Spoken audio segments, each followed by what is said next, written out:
Tim and I met in an English literature class our junior year of college, and we've been together the 10 years since. While he ended up going into IT, I stayed in the liberal arts track and ended up doing non-profit work after college when I realized I didn't actually want to be a school teacher. Just to say that we always assumed he'd out-earn me by a considerable margin. Though when he made more, I always insisted we split things evenly to avoid potential resentment down the road. I've had sort of a non-linear career path, but ended up switching to the corporate world. To make a long story short, my liberal arts degree and time doing non-profit work gave me a lot of skills that enable me to really excel professionally in some more niche areas. I recently started a new job as a consultant, making way more than I'd ever anticipated. When I got the offer, I told Tim that the pay was amazing, but he didn't ask about the actual amount, and I didn't want to be braggy about it, especially since I was fairly sure it was above his current income. Well, we just put in an application for a new place, and in the process of having to submit our pay stubs, it's become obvious that I make roughly 30% more than he does now. I expected him to think that was cool, since he's a feminist and has always been super supportive of my career. But instead he started to make increasingly harsh jabs about how I cheated the system to get where I am. That no English Lit major makes more than a cybersecurity professional without cheating somehow. His major point is that I got my first job out of nepotism, which set me up to trample more qualified people who didn't have the same advantages. It's true that I got my first post-college job after being referred by a sorority sister, but it was for non-profit work making $22K /year, not exactly at somebody's daddy's firm. He also points out that at my first corporate job, I snagged a big promotion after volunteering to take on starting up the company's diversity /equity / inclusion program, and I'll admit that were I a white man, it's highly unlikely I would have been able to be the face of the eventually high-profile diversity program. Tim also notes that I was awarded a small college scholarship for being a promising female writer, when no such scholarship existed for males. But all that said, I still don't feel like I cheated the system, and it makes me angry to listen to him joke about it. Especially since I grew up blue-collar and worked full-time while going to school full-time to afford my degree.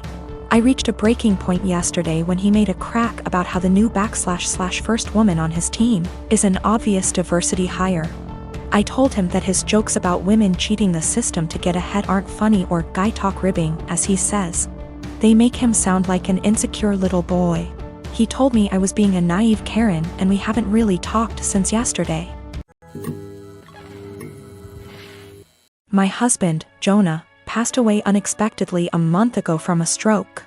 I don't want to get specific about that part, it's the worst pain I've ever felt in my entire life.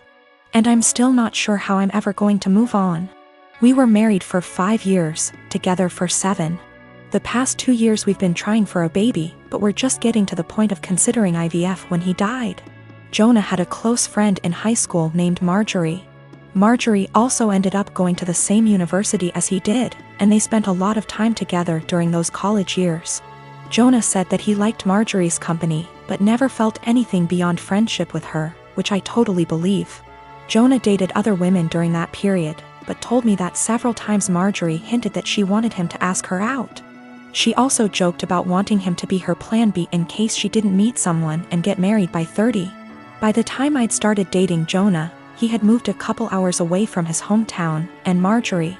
Despite this, Marjorie immediately began finding excuses to come to our town and hang out, which usually involved her encouraging us to go drinking, and then her passing out on the couch at Jonah's apartment.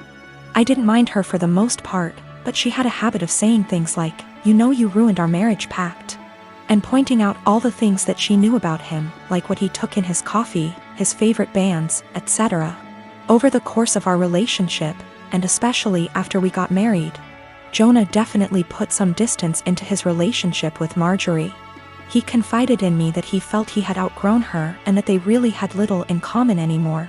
He stopped responding to her invitations to hang out as often, though he would occasionally call to catch up out of guilt, especially when she would text him or leave messages saying she was so sad he was ignoring her, and the like.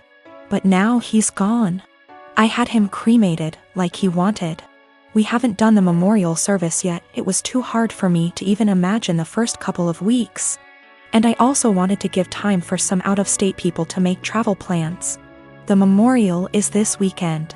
However, 2 weeks ago, I received an email from Marjorie sent to around 60 people, including Jonah's family, saying that she was holding a memorial service for Jonah in the town where they grew up, the day before his memorial here. I was completely blown away, seeing as she hadn't mentioned anything to me or even attempted to call. Along with the details, the email said that she was planning the memorial in light of the fact that no other service had yet been held in his memory, and he deserved to be laid to rest with honor. For the record, she was invited to the memorial, which I've been planning, and knew it was happening.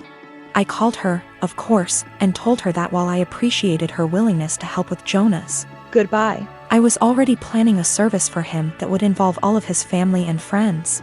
She immediately went on the defensive, and said that she had only started to plan a service when she realized I wasn't willing to do it in a timely manner.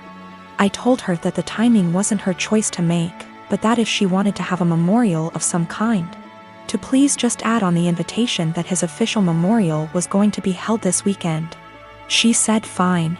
I sent a message to all of Jonah's invited friends and family to make sure that they knew the real service, with both of our families, was going to be here, and then just washed my hands of the whole thing. This week I received a message on Facebook from Jonah's cousin, saying that Marjorie, who has apparently blocked me on Facebook, created an event for Jonah's official memorial service, her memorial, and invited everyone she possibly could. I've been getting blown up with emails asking which day the memorial is, and where. I'm honestly furious. I don't have the emotional energy to deal with this. I ended up putting a post up on my wall, reiterating the date of his service here, and asking people to please share it. Thankfully, I think the older members of the family don't use Facebook or email very often, so most of them haven't been confused, but a lot of people now think that Marjorie's service is the real one. I called Marjorie again, asking her to add an addendum to her event saying that his actual memorial was going to be here. She told me that Jonah would have wanted it this way, and that if I couldn't appreciate her efforts, I wasn't invited to say goodbye to Jonah. I told her that was fine, seeing as I'd already said goodbye to Jonah when I held him as he died. She hung up. Apparently she's now spreading information to her mutual friends with Jonah, saying that he was planning on leaving me because I wasn't able to conceive. She also said that we had approached her to carry a baby for us, all absolute lies. His cousin sent me a screenshot of a text where she said that Jonah always thought we would have the cutest baby together, and that angry widow doesn't understand how much he wants children. I'm at a loss as to what to do. I don't care what she says about me, but she's now tarnishing my husband's memory, especially saying that he wanted to divorce.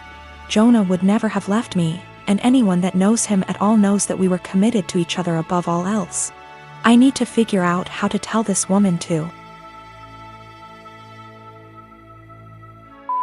off without encouraging her to spread more lies. And I also want to just forget the whole thing and crawl in bed and never get up again. I purchased a 3-bedroom condo in Toronto, Canada 5 years ago when I was in my second year of medical residency. Soon after the purchase, I rented one of the rooms to my roommate to offset the costs of the mortgage. I live in one room, she lives in the second, and the third is my study/office. She has been a great roommate from the beginning. We aren't necessarily friends, as in we don't do things together for fun, but we get along exceptionally well. The entire roommate/tenant relationship has gone swimmingly up until recently. A couple of weeks ago, my roommate broke the news to me that she is pregnant. The father was a fling of hers, who does not want anything to do with the child. My roommate has decided she wants to keep the child anyways, and raise it on her own. To me that seems like a huge challenge, and I admire her for it. The issue is, while I don't necessarily dislike children, I have no desire to live with a baby.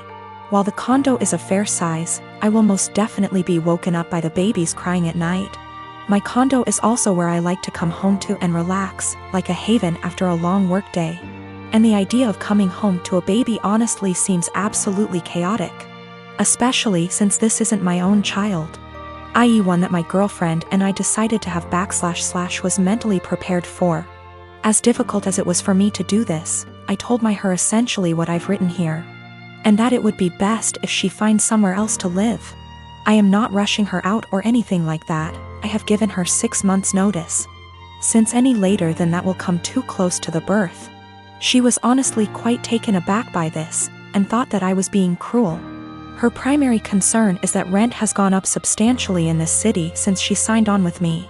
I haven't increased her rent since she moved in, so she's essentially paying 2015 rent. She works as a waitress, and will likely need to find a lesser apartment to keep within the same budget. A couple of other considerations are that she was out of work while restaurants were closed. But I did waive her rent for that period. All of the furniture is also mine, aside from her bedroom, so she would need to figure something out on that front as well. Aside from all of the child expenses. I understand her position, and I feel horrible about the situation, but I honestly can't do it. I haven't been able to give life much thought lately, as work has been quite busy. Firstly, I have a friend in real estate, and I'm going to see if they can help her try to find some affordable listings. Secondly, as I don't plan to take on another tenant after her, and can afford to do this anyway, I have decided I'm going to waive her rent for the remainder of the tenancy. This will hopefully give her a bit of a boost to get on her feet. I consulted an attorney to be 1000% sure, and this is perfectly legal. Since I live in the unit, the eviction laws are much more lenient. Her baby will become a toddler, and a toddler eventually becomes a school-age child. Will it really be any better to do this later on? When I came home from work today, I told her that I wanted to discuss the overall situation. Before I even began, she actually apologized to me for how she spoke to me, and for expecting that I would be okay for her to raise her child here. I told her that her apology is totally unnecessary, as her reaction was completely understandable considering the uncertainty of her future. I then told her that I would waive her rent for the Rema. Now both of my kids, 16-year-old son and 9-year-old daughter, and my ex are extremely mad at me because I won't give up my appointed time with them. My son won't even talk to me, and my daughter is crying all the time. Me and my ex divorced shortly after my daughter was born. I blame him for it and he blames me. I won't go into detail here. We ended up with a 50/50 custody agreement, switching every other week. While this was 8 years ago, we're still not on good terms.